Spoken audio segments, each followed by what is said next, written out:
here at Moore CDJR in Silsbee on Highway 96 bypass here Thursday morning with Coach Smith. Yes, sir. Welcome, Coach. Another big win on Friday. Homecoming, Lumberton. I mean, everything. It was just a great atmosphere. Yeah, it was big for our kids. It was exciting. There was a lot of people there. Probably one of the biggest crowds we've had since I've been here anyway. And our kids were excited to come out with a victory. Silsbee wins 35-13. Looked like both teams were struggling there in the first quarter. Silsbee had an opportunity there in the beginning of the game and got in the red zone. Things just weren't clicking, and all of a sudden Lumberton gets the momentum. But our defense just played outstanding this game. Yeah, we really came around and started playing really well defensively. We have the last 2 weeks, and so that's how you win big games is playing defense, running the football and tackling, and I thought we played well. I think one of the key stops was there in the second quarter when they ran a wide receiver bubble screen, and we had a big defensive stop there that forced the fourth down, and it seemed like that was the turning point. Okay, there in the second quarter, Lumberton they scored a 5-yard touchdown to take the first score of the game, but then after that, 21 straight points for Silsbee. I mean, talk about that. I mean, where our offense just started clicking from then on. Yeah, I mean, we overcame some mistakes there early, and then came out offensively. Raymond Foster came out and threw the ball really well, and we made some really good catches. Darshawn Turk made a big catch. Cam White made a big catch. So we had some guys really doing a good job catching the football and going to get it.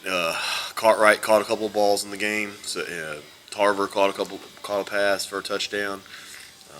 So we were excited about those guys catching the football. That first score that we got was looked like a wide receiver screen. It was a 55-yard score. It was a catch and run from Jalen Davis. Yeah, Jalen Davis playing real well. He scored 2 touchdowns in the game. He scored 1 on defense, 1 on offense, and that was a good, well executed screenplay there on third down, and did a good job blocking. Our lineman got downfield, and Marquell Hill got a big block on that play and opened it up. Speaking of Darshawn Turk, he got an interception, and then later on, a few plays later on offense, he scores that 21-yard touchdown pass from Foster. Foster tossed 3 touchdown passes in this game, and all 3 of them coming pretty early in the game. There in the fourth quarter, Silsbee continued its offensive onslaught. Draylon Taylor, 55-yard gain to kind of set up another opportunity, but then we fumbled there deep into their territory. I think it was like on the 1-yard line. Yeah, we were like on the 1-inch line. We just got to eliminate some of those mistakes. I've hammered them this week about penalties. Jumping off sides, pre-snap procedure penalties, personnel, getting the right people in the game, taking care of the football. All those things are things we got to do a whole lot better.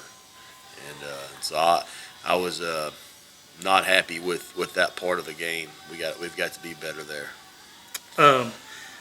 Pinned the Raiders there deep in territory after that fumble, ended up getting a safety, defensive safety, and then shortly thereafter picks up the ball, scampers 51 yards for a fumble return for a touchdown. Yeah, I think that was Jalen Davis. That was Jalen Davis that did that? Yeah, and that was big, man. He scooped and scored, and we've had a couple opportunities to do that earlier in the year, and finally he scooped and scored, and took it to the house. So that was a big play. Pretty much sealed the deal for us. Going into this game, homecoming, what do you tell your kids before the game with all the hype? I just tell them, I want them to enjoy everything that goes with homecoming, but our goal, our part of homecoming as a football team is to win. That's our part. Everybody else has their part and what they do for homecoming and all those things, but our part is to win, and so that's where our focus needs to be, and that's what our job is.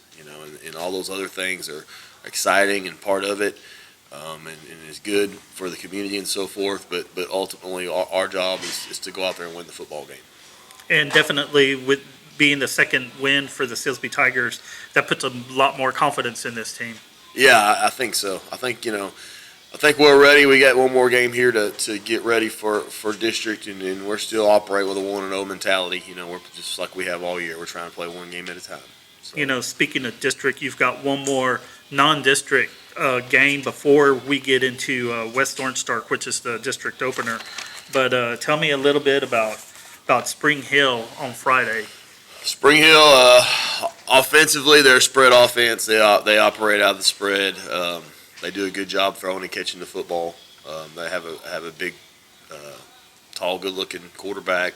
They have probably one of their best player offensively is to be number 19. So you'll see him carrying the football all around everywhere, throwing, catching it, running it. Defensively, they operate out of a 4-3 defense. Same kid, they play some kids both ways. Number 19 is their free safety. He's probably one of their better tacklers. Their defensive line, I think, is the strength of what they do defensively. I think they have really good, defensive tackles. And so it's going to be a challenge for us. We got to go 4 hours or 3.5, whatever it is, all the way over there to play. And so we got to keep our focus and be ready to play. Longview Spring Hill is out of District 6, 4A Division 2. They're in a district with Gilmer, Pleasant Grove, Liberty, Ilou, and Pittsburgh. Texas football has them picked 5th in that district, but that's hard to tell because it's a small district. You don't ever know what's going to happen. Yeah, they play some pretty good people in district, and so you got some teams there. One of them's a defending state champion in their district, and so that's a team that they played last year as well. And then Gilmer, Gilmer's always good, and so they're tuning up for district as well. It's their homecoming, so they're going to be excited. So we need as many people to try to get over there and make the long haul over there to support us. It'll be fun. They have really nice facilities and so forth, so we're excited to get to play on turf and get to be on a dry field and so forth, so we're excited about that. This is not the first time we've played a team that's a big team. We can pretty much handle what they've got offensively. What are the keys to the game for us to win this game? I think we've got to eliminate. We talk about pre-snap penalties. We got to eliminate pre-snap penalties, and then always you got to take care of the football. We got to keep getting better at running to the football and tackling people and doing all those things. Running the football, blocking, tackling, all those things. Execution. Execute the game plan. Execute what we're trying to do offensively is a big focus for us. Well, injuries, we're still pretty healthy wise. For the most part, yeah, we're pretty good. Maybe some little nicks and bruises here and there. Right, things you expect this time of year.